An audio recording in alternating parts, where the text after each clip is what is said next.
Secretary Francis Tol Tolentino Nandoles. Secretary Tol, Magandang morning! Si Ka Jerry at si Ka Tunying po ito. Magandang umaga po, lalong-lalo na sa mga nagdiriwang ng kaarawan. Yo. alam nyo. Na po yung kausap natin. Nag-celebrate, nanalo ang Spain sa football. Panalo? Happy birthday ka, Jerry. Ay, salamat Panalo po. ba ang Spain? Katatapos lang po nung World Cup 1-0 One- Argentina. Ay, pambihira. Kaya pala lungkot ni Messi eh. Yung napuyat. Napuyat ngayon. Yung na manggagawa, yung mga nanood, lahat. nga. Ang nila. Kami, larong buko lang kami. Agawang buko lang Agawang kami. buko. Secretary Tol eh. Kaya hindi kami masyado sa football. Pero, Secretary, kami magtatanong lang, yung unang hulog, first tranche 60 pesos yata wage yun. increase, magkano at kailan magkakabisa? Sa 25 po, sa Sabado. 25. Tinan mo nga naman. July 25. Aha. Opo. Yung 25 25 cut off kasi yun kumbachero eh. Pagka may ibang kumpanya Yung cut off yung 10.25 ang pasweldo. 10.25 ang pasweldo. So doon pa lang iikot ang metro, hindi naman doon ibibigay yung dagdag sweldo. Opo, gawa ng hinintay pa yung pagtatapos noong publication date. Yes. Okay. Mm-mm. Opo. 60 pesos ito, Secretary, ano? Yung 85 ang total, pero mauna 65 simula sa July 25. Opo, yung susunod na bahagdan ay sa 2027, February 20, yung 25 pesos po. February 20. Oo. February 20. Nabanggit ho namin kanina na kung kailan yung hindi na humihingi yung mga Napagod na siguro Napagod kasi na. sigaw eh. Oo. Tsaka nyo naman na at tsaka pagdating nyo pa lang diyan sa Dole, ano ho bang buong pangyayari at paano rin kayo umabot sa ganitong halaga, 85 pesos? Opo, alam niyo po, mahaba yung mga consultation na to eh. Meron po tayong Republic Act 6227 na nagtatalaga dun sa mga regional wage boards po na mag-conduct ng consultation, mag-conduct ng public hearing. So, mahaba po yung naging proseso niyan. Kahit wala pa ho ako nun, gumugulong na po yan eh. Kasi kabilang po ang labor sector, kabilang po ang mga employer, tripartite, kasama po ang ating pamahalaan, kasama po ang dating NEDA, DEP na ngayon, kasama po ang DTI. So, meron pong formula po yan, yung general equilibrium kung saan napasok yung datos ng inflation, yung halaga ng piso, at lahat na. At nakabilang na rin po siguro yung naging bahagi ng February 28 na hidwaan sa Middle East. So, kasama po lahat yan. So, ito po yung lumabas na sa datos. At yan po acknowledge din naman ng NEDA na ganyan po talaga. Ever since po, ganyan po yung formula na ginagamit. Hindi po ito out of blue. Meron po itong basic. Dumaan sa siyensya. May science yan. May pag-aaral. May pag-aaral po. At ganon din po ang ginagawa ngayon sa iba't ibang rehiyon. Ongoing po ngayon sa Region 3. Ang alam ko, Oktubre, ito naman yung malaki-laki po ito, Region 7, Cebu.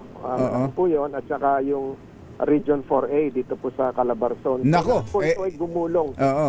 Yan nga sana isusunod namin tanong kasi ibang region nakaabang. Takam lang eh. Pakiulit nyo ngayon, Secretary. Ang nakaamba na ho ngayon at gumugulong na yung proseso, may mga consultation na, ay yung Region 3, Central Luzon, ito na yung mga Pampanga, Bulacan, Ayan. at yung 4A, Calabarzon, at itong, kung hindi ako nagkakamali, 7 pala, hindi ko nabanggit yung Cebu area. So, yan ay umiikot. Iba't iba kasi yung anniversary date. Iba't iba po yan. Kaya iba't iba po yung petsa. Ano po yung anniversary date? Hindi yata pwedeng dalawang increase sa isang taon eh. Apo, tama po kayo dyan. Ganito po yon. Pag halimbawa ngayon, ngayon ang ating simula ay July 25. July 25. Ang anniversary po ay July 25. So next year po, within 60 days, July 25, 2027, ito po yung anniversary date, ay magkakaroon na rin ng review evaluation, consultation, public hearings lang iba't ibang sektor. So yun po yung tinatawag na anniversary date na nakasaad din po sa batas. Ayun, kaya pala, ano. Okay, Secretary, ito maraming nagtatanong dito. Halimbawa po, ang isang nakikinig sa atin na manggagawa ay hindi naman minimum wage earner. Wala po kayo. Secretary, iikot lang ko ng konti. Naririnig niyo na po ako ngayon. Mikot ka. Ikot na po ako kasi. Naririnig niyo na po ako ngayon, Secretary. Naririnig ko po. Apo. Yung pong ibang mga nakikinig at nanonood sa atin ngayon, inabutan itong wage increase na to, wage hike.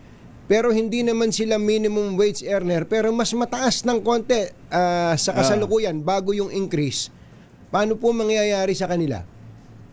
Depende po sa iba't ibang kumpanya yan. Meron tayong tinatawag na wage distortion. Apo. Ang ibig sabihin po niyan, kadalasan nag-a-adjust din po yan kasi hindi nagpapang-abot yung mga managerial, supervisory sa minimum wage. So, dalawa pong step po yan. Unang-una po, paingiralin po yung CBA. Kung merong collective kung may CBA bargaining sila, agreement, mag-uusap sila. Opo. Yung sektor na manggagawa at yung management patungkol dito sa wage distortion. Pangalawa po, ay kung walang CBA, ay yung direct na po nag-uusap yung mga empleyado at saka yung Employer. Yung empleyado sa employer. Employer, Oo. Pero wala pong Guidelines. Baka may guidelines, baka malinaw po na- may guidelines kayo na para hindi mahirapan na yung mga kumpanya dun sa tinatawag yung pag-aayos sa wage distortion. O kaya may mga kumpanya na maramot. Sasabihin, hindi, minimum lang ang pinadadagdagan. Hindi ka, sobra ka na sa minimum eh. Parang ganun po. Ano po, ang nagdidikta po dyan ngayon ay yung pangangailangan kasi usually po talagang humihingi ng costing adjustment yung nasa managerial kasi lalong-lalo na kung magpapangabot. Pero bihira naman po yung nagpangabot yung sweldo ng managerial doon sa minimum wage earner. Bahagya po sa ibang sektor po. Dapat talaga, no. Pero hindi ho, halimbawa may ganun nga sitwasyon. Dahil Yung mandato, hindi mandated, so hindi pwedeng magreklamo yung aabutan ng sweldo. Hindi po nagpapangabot yan eh. Kaya malaya po silang nag-uusap dyan eh. Yan po yung diwa ng batas na ang pinoprotektahan ay yung nasa mababa at yung sa middle at management ay sila po yung malaya nag-uusap. So ito ay July 25, tapos ang magiging minimum wage na kapag na-implement na ng buo ito ay 755. Correct. Doon naman po sa isang grupo, yung agricultural ay 743. Ito po yung tinatanong nila sa inyo, agricultural. Meron po tayong fishery sector sa Nabotas, meron po tayong nanlalambat po sa Malabon, yun po yung mga nababanggit dito. Oo nga Kasi pala. sinabi nyo, yun ang automatic na itatanong. Asan ba bukid dito? 743 sa agricultural, 780 pala ang kabuuan 780, tama po. sa Metro Manila ng non-agricultural pag na-implement na yung buo. Again, ang pangalawang bagsak ay February 20, 2027. Ayan. Tama po kayo. Tama po. Okay, isa na lang po, Secretary. Marami pong mga kababayan tayo ang naiinggit sa mga 4Ps beneficiaries, tapos yung mga gutom beneficiaries, tapos yung mga near poor ayuda na ibibigay ng DSWD. Paano daw po yung mga formal employees na sila yung tinatawag na middle class, tapos malapit-lapit sa upper middle class, pero hindi po nakakatanggap ng ayuda. Sa DOLE po ba meron din silang matatanggap na ayuda? Kagaya nung nangyari nung pandemic na may one-time assistance na ibinigay po ang DOLE sa mga affected ng COVID-19 nung araw? Kadalasan po niyan, Katunyin, yung may mga employment disruption. Hindi po naunawaan ng iba. Ito pong mga binigay noong ito kasagsagan po ng gera sa sa Iran, yung Apa. bigay po sa ating transport sector Apa. na tulong ng DOTR. Galing po yun sa DOLE. Mm-mm. Yun po tupad funds ng DOLE para Matupad. kasi may disruption. Aha. Yun pong nangyari po sa Region 12 nung Lindol na 7.8. Yung mga empleyado po natin sa mga malls Mm-mm. na nagkaroon din ng disruption ay nagkaroon din po ng after the appropriate profiling ng tulong buwan sa DOLE, lalong-lalo na yung mga walang trabaho pansamantala dahil may mga aftershocks pa, pero may karagdagang gawain din naman po yun.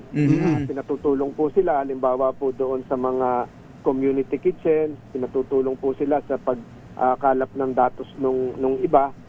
Yun po yung hindi naunawaan nung iba nating mga kababayan. At meron po ang DOLE na ECC. Apa. ECC. ECC po. Yung Employees Compensation Commission. Yes. Apo. Opo, yung kung matatandaan nyo, yung first day ko in office, yung bumagsak na gusali Oo. sa Angeles, yung mga empleyado po doon, yung mga manggagawa po, construction workers natin na naapektuhan, na pumanaw sa Malangit Nawa, nabigyan po yun ng ECC financial assistance, burial benefits yung pamilya. At ganun din po siguro ganun din yung gagawin na namin dito sa nasaksak na rider na pinasaksak Oo. ng pasahero. So, meron pong yung ECC, malayo sa radar ng iba, pero malaking ahensya po yan na Dapat ginagamit, nagagamit. Ano. Yung tupad ho, Secretary, tuloy-tuloy ito? Tuloy-tuloy po yan at dito nga sa Metro Manila may ilulunsad, may ongoing na partially para naman linisin yung Ayan. mga estero Oo. na ito naman sa pakikipagtulungan sa MMDA. At ang katatapos lang po ay yung Brigada Eskwela Tupad. Tumulong din po kami sa DepEd ng kaunti para po maglinis ng ating mga paaralan bago po nagbukas ang pasukan. Wala na ho yung dating magwawales, magpapapicture, tapos kukolekta na. Oh, bawal na yun. Aha. Iniiwasan na po natin yon.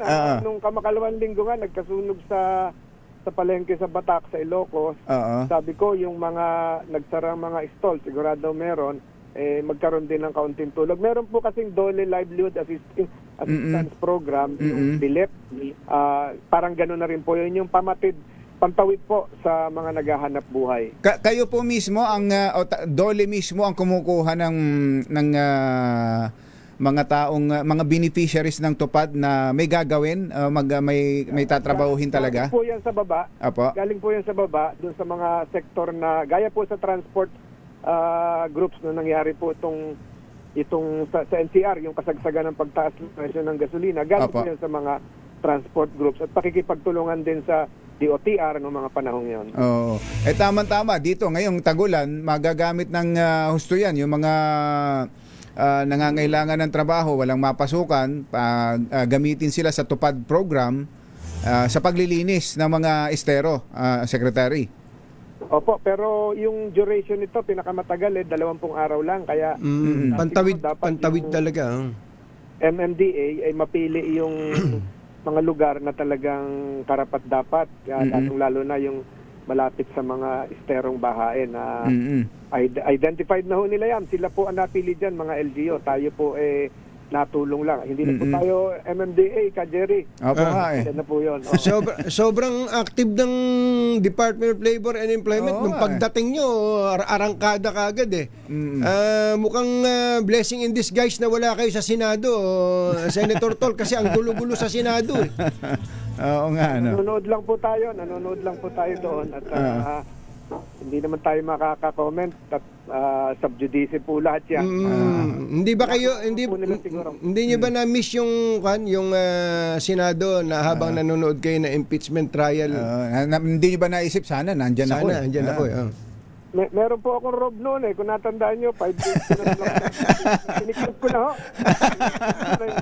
Naka-ready na sana Nakapag-o-taking na nga pala kayo nun, ano, nung bago Opo, hindi pa lang nalalabhan yun pero nakatago na lang sa kabila. Secretary Tol, maraming salamat po. salamat po. Apo, at congratulations po congratulations po. Sobrang ramdam na ramdam ngayon ng tao ang Department of Labor and Employment. Thank you. Thank you po. Maraming salamat po. Buhay po kayo kay Jerry. Katunying. Secretary Francis Tolentino, Dole. Jerry Box